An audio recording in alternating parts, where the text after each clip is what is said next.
Welcome viewers, मैं मोहम्मद गनी और आप देख रहे हैं civil study YouTube channel. Viewers, आज का हमारा टॉपिक है important civil engineering interview questions and their answers. Viewers, इस टॉपिक पे ऑलरेडी मेरी एक वीडियो जो है वो मौजूद है, लेकिन उसमें मैंने लिमिटेड क्वेश्चंस के बारे में बताया था। लेकिन उसके बाद काफ़ी दोस्तों ने जो है वो कमेंट किया, काफ़ी दोस्तों ने पूछा कि इस टॉपिक में मैं एक डिटेल से वीडियो बनाऊं जिसमें मैं तकरीबन सारे क्वेश्चंस जो है वो कवर कर लूँ जो सिविल इंजीनियरिंग इंटरव्यू में पूछे जाते हैं। एक चीज़ मैं यहाँ पे बताता चलूँ कि सिविल इंजीनियरिंग इंटरव्यू में आपसे 70% जो है वो थ्योरेटिकल क्वेश्चन पूछे जाते हैं और 30% जो है वो आपसे ड्राइंग रिलेटेड क्वेश्चन जो है वो पूछे जाते हैं।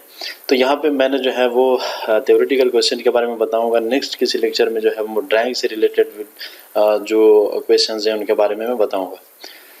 तो व्यूअर्स, वीडियो में जाने से पहले जिन दोस्तों ने सिविल स्टडी चैनल सब्सक्राइब नहीं किया उस चैनल को सब्सक्राइब करें और बेल के आइकन पर लाजमी क्लिक करें ताकि मैं कोई भी नई वीडियो अपलोड करूं उसका नोटिफिकेशन डायरेक्ट आपको मिले। तो आइए स्टार्ट करते हैं। सबसे पहले जो है हमारे पास क्वेश्चन है, what are the concrete test. यहाँ पे जो कंक्रीट के टेस्ट होते हैं वो कौन कौन से होते हैं? श्रम test, compressive strength test and water permeability test और वाटर अब्जॉर्प्शन टेस्ट जो है ये टेस्ट हम किए जाते हैं कंक्रीट के लिए। नेक्स्ट हमारे पास है 2 नंबर पे जो है what is least cover provided for different RCC member. यानी जो कंक्रीट कवर है वो जो लीस्ट यानी स्टैंडर्ड जो कंक्रीट कवर हम देते हैं वो कितना देते हैं फुटिंग, कॉलम और बीम स्लैब के लिए। तो फुटिंग के लिए 50 mm और कॉलम के लिए जो है 40 mm और बीम के लिए 25 mm और स्लैब के लिए जो है वो 20 mm कंक्रीट कवर हम देते हैं। नेक्स्ट जो है हमारे पास क्वेश्चन है, what's the difference between one way slab and 2 way slab. यानी 1 वे स्लैब और 2 वे स्लैब में जो है बेसिकली डिफरेंस क्या है। तो यहाँ पे मैं सबसे पहले बताता चलूँ 1 वे स्लैब के बारे में। Ratio of longer span divide by shorter Spain greater than 2 is called 1 way slab. यानी जो लंबाई है वो उसको आप चौड़ाई पर डिवाइड करते हैं तो उसकी वैल्यू जो है वो अगर 2 से ज़्यादा आती है आपके पास तो ये 1 वे स्लैब कहलाती है। 2 वे स्लैब जो है इसका अपोजिट है, ratio of longer span divide by shorter span less than और equal to 2 is called 2 way slab. यानी लॉन्गर स्पेन को अगर शॉर्टर स्पेन पे आप डिवाइड करते हैं तो उसकी जो वैल्यू है वो अगर 2 से कम या उसके बराबर में आती है तो ये जो है 2 वे स्लैब कहलाती है। 4th नंबर पे हमारे पास क्वेश्चन है, what is the cement sand and aggregate ratios for various grades of concrete mix.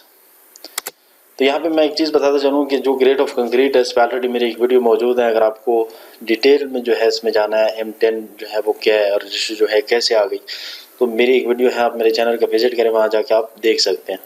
तो M10 के लिए जो है 1:36 रेशो होती है और M15 के लिए जो है 1:4 और M20 जो है वो 1:1.5:3 और M25 जो है 1:2 और M30 जो है वो 1:1:1। तो ये जो है ग्रेड ऑफ कंक्रीट होते हैं। नेक्स्ट 5 नंबर पे हमारे पास है, what is the unit weight of steel. Steel का जो यूनिट वेट है वो कितना होता है?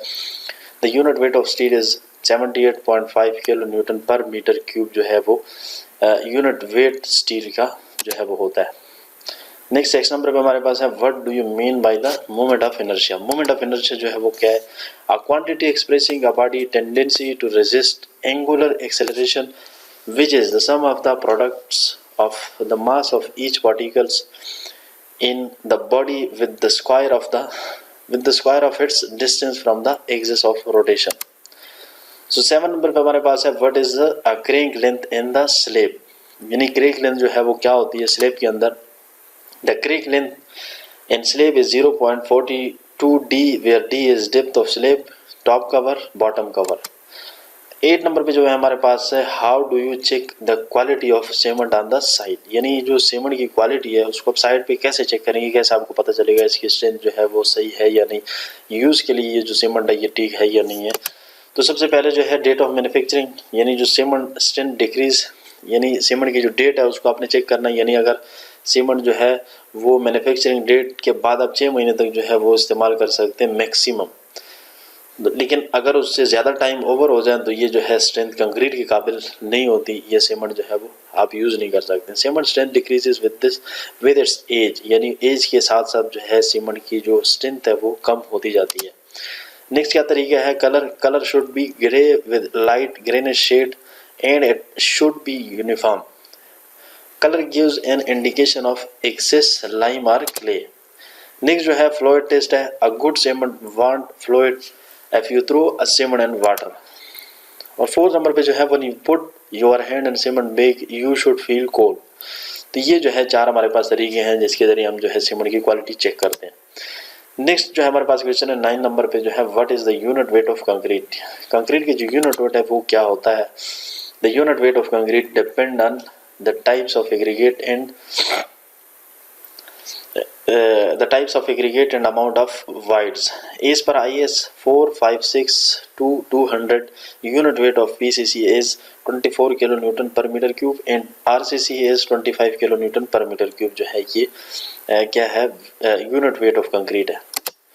सो नेक्स्ट जो है हमारे पास 10 नंबर पे जो है, what are the types of slump. Slump के टाइप्स जो है वो कौन कौन से होते हैं। Number 1 slump, true slum, the concrete mass after the test when slumps evenly all around without disintegration is called the slum, the true slum।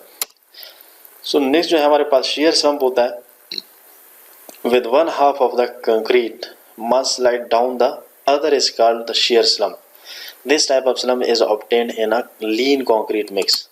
So third number पे जो है हमारे पास होता है collapse slump, when the sample is collapsed due to adding excessive water, it is known as collapse slump।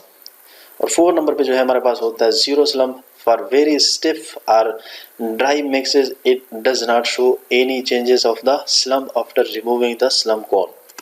So next जो है हमारे पास 11 नंबर पे, what do you mean by honeycomb in concrete. Honeycomb जो है वो क्या होता है कंक्रीट के अंदर। Honeycomb also known as air pocket is nothing but the air voids in concrete. It is usually form during concrete casting, यानी जब आप कंक्रीट कास्ट कर रहे होते हैं उस वक्त जो हवा पैदा हो जाती है कंक्रीट के अंदर, यानी जो वाइड्स बनते हैं जिसको हम वाइब्रेटर के थ्रू जो है ख़त्म करते हैं उसको हम हनीकॉम कहते हैं। सो नेक्स्ट जो है 12 नंबर पे हमारे पास है 12 नंबर पे, what is the compressive strength of brick. जो ब्रिक है उसकी कंप्रेसिव स्ट्रेंथ जो है वो क्या होती है। सेकेंड क्लास ब्रिक्स जो है वो 70 kg पर सेंटीमीटर स्क्वायर उसकी स्ट्रेंथ होती है। फर्स्ट क्लास ब्रिक जो है वो 105 kg पर सेंटीमीटर स्क्वायर जो है उसकी स्ट्रेंथ होती है। और फायर ब्रिक जो है उसकी 125 kg पर सेंटीमीटर स्क्वायर जो है ये कंप्रेसिव स्ट्रेंथ होती है। सो 13 नंबर पे हमारे पास है, what is the initial and final setting time of ideal cement mix. So initial setting time for ideal cement mix is around 30 minute for almost all kind of cements. यानी जितने भी cement हमारे पास उसका जो इनिशियल सेटिंग टाइम है वो 30 minute का होता है। For masonry cement it can be 90 metre, यानी अगर मिशनरी के लिए है उसका जो है वो 90 मिनट तक भी हो सकता है उसका सेटिंग टाइम इनिशियल। और final setting time of ideal cement mix should be 10 hour it mix. For missionary जो है वैसे जो है वो 10 आवर होता है फाइनल सेटिंग टाइम, लेकिन अगर मिशनरी वर्क है masonry cement it should not exceed 24 hour, यानी 24 आवर जो है मैक्सिमम है इसके। इससे ज़्यादा अगर हो जाए तो ये जो है उसकी स्ट्रेंथ जो है वो ख़त्म हो जाती है। सो 14 नंबर पे जो हमारे पास है 14 नंबर पे question, what are common methods of curing the concrete. यानी जो कॉमन मेथड है क्योरिंग के कंक्रीट के लिए वो कौन से होते हैं। सबसे पहले स्प्रेइंग, यानी स्प्रे करते हैं उसके ऊपर, वेट कवरिंग ऑफ सरफेस जिसको आप किसी चीज़ से जो है वो कवर करते हैं। और उसके बाद पॉन्डिंग, एप्लीकेशन ऑफ क्योरिंग, केमिकल्स यानी अगर आप कंक्रीट के अंदर कोई केमिकल ऐड करते हैं, स्टीम क्योरिंग यानी भाप का जो तरीका है, भाप स्टीम। उसके बाद 15 नंबर पे हमारे पास है, what are the types of cement.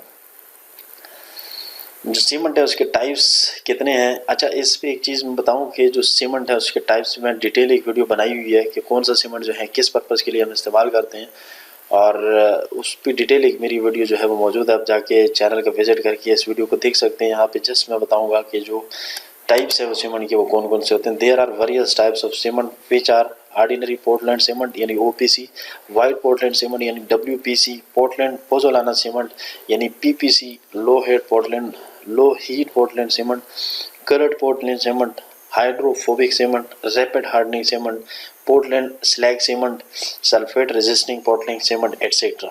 ये जो है हमारे पास टाइप्स होते हैं। नेक्स्ट 16 नंबर पे हमारे पास जो है वो what is bleeding in concrete. Concrete के अंदर जो ब्लीडिंग होती है उसका क्या मतलब और क्या होता है। So bleeding is one form of segregation where water comes out to the surface of the concrete being lowest specific gravity among all the ingredient of concrete. यानी जो कंक्रीट में से पानी निकलता है उसको क्या कहते हैं, उसको ब्लीडिंग कहते हैं। यानी जब आप छत अगर पोर कर रहे होते हैं जो उसमें से एक खतरा जो है गिरता है तो उसको हम क्या कहते हैं, वो ब्लीडिंग होती है। 17 नंबर पे हमारे पास है, how to find the weight of steel bar used in reinforcement.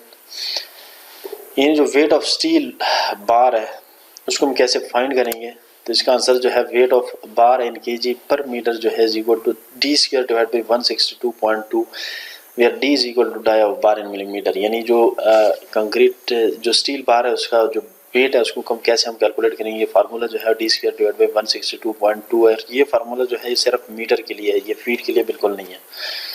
So 18 number पे जो हमारे पास क्वेश्चन है, what is the function of स्टीरअप in the column. यानी जो स्टीरअप है उसका फंक्शन क्या होता है कॉलम के अंदर। So stirrup are provided to handle the shear force and to hold the rebar यानी मेन बार इन पोजीशन। दो काम होते हैं बेसिकली, शेयर फोर्स को जो है वो हैंडल करता है स्टीरअप, और दूसरा जो मेन बार होते हैं हमारे पास जो बार्स खड़े होते हैं कॉलम के अंदर उसको पोजीशन में रखने के लिए जो है स्टीरअप का इस्तेमाल होता है। 19 नंबर पे हमारे पास है when we need pile foundation, यानी पाइल फाउंडेशन की जरूरत कब हमें पड़ती है। So pile foundation is adopted when the soil bearing capacity is less than 24 kg newton per metre cube. यानी अगर 24 kilo newton per metre square per metre cube से जो है बेरिंग कैपेसिटी की सॉइल की कम होती है तो हम क्या करते हैं, पाइल फाउंडेशन जो है वो अडॉप्ट करते हैं। सो 20 नंबर पे हमारे पास है what do you know about TMT. TMT जो है वो क्या है, TMT stand for thermo mechanically treated. Generally we use TMT bars in sheet for construction purposes for the reason that they have high strength and high corrosion resistance compare to normal steel. Bar भी होते हैं TMT के और उसके बाद उसके sheet पे होते हैं।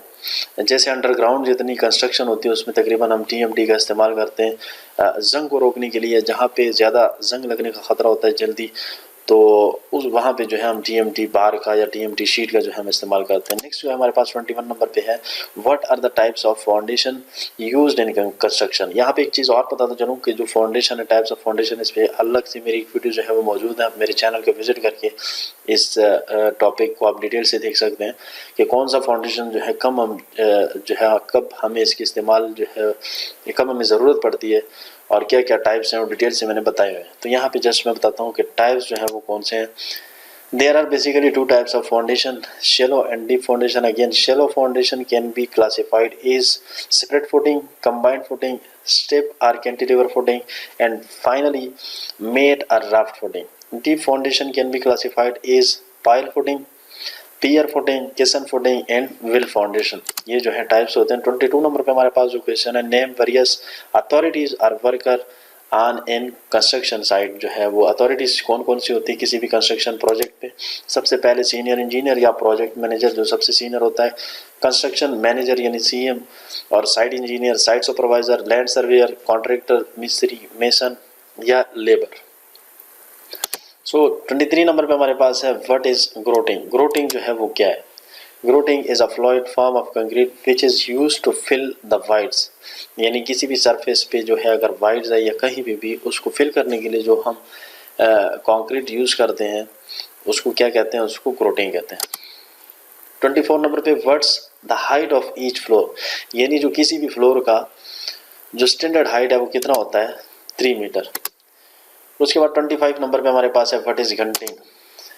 It is a process in which mixture of cement and sand in proportion of 1:3 is shooted on concrete surface with the help of cement gun under pressure of 2 to 3 kg per centimeter square. It is a highly effective process for repairing concrete walls and damaged surface. यानी कहीं पे अगर कोई surface damage है या concrete wall जो है उसकी रिपेयरिंग करनी हो तो गन के ज़रिए जो है हम उसमें यानी कंक्रीट को फिल कर देते हैं और उसके बाद जो है उसको सीमेंट जो मिक्सचर होता है हमारे पास उसमें फिल कर देते हैं और उसके बाद जो है गन के ज़रिए उसको उसके ऊपर प्रेशर से जो है वो फायर करते हैं और उस जो वो जगह होती है जो डैमेज होती है उसको रिपेयर करते हैं। 26 नंबर और लास्ट जो क्वेश्चन है हमारे पास, what are various test for checking brick quality. यानी क्वालिटी जो ब्रिक की क्वालिटी है उसको हम कैसे चेक करेंगे। So we can use water absorption test, hardness test, in shape and size, crushing strength test और soundness test etcetera to check the brick quality. So उम्मीद है दोस्तों आपको जो है वो समझ आ गई होगी कि जो सिविल इंजीनियरिंग के जो इम्पोर्टेंट क्वेश्चन है उनके आंसर जो है वो क्या है। उम्मीद है आपको वीडियो जो है वो अच्छी लगी। अगर वीडियो अच्छी लगी है तो इस वीडियो को लाइक करें, अपने दोस्तों के साथ शेयर करें। और अगर इस वीडियो में किसी भी क्वेश्चन के हवाले से आपको कोई सवाल है तो आप ज़रूर मुझे कमेंट कीजिएगा। अगर किसी सवाल की समझ नहीं आई आपको तो आप ज़रूर कमेंट कीजिएगा। और आपका किसी वीडियो के किसी लेक्चर के हवाले से अगर आपको कोई सजेशन है तो आप ज़रूर कमेंट कीजिएगा। तो मिलते हैं नेक्स्ट एक अच्छे लेक्चर के साथ, तब तक के लिए गुड बाय एंड अल्लाह हाफिज़।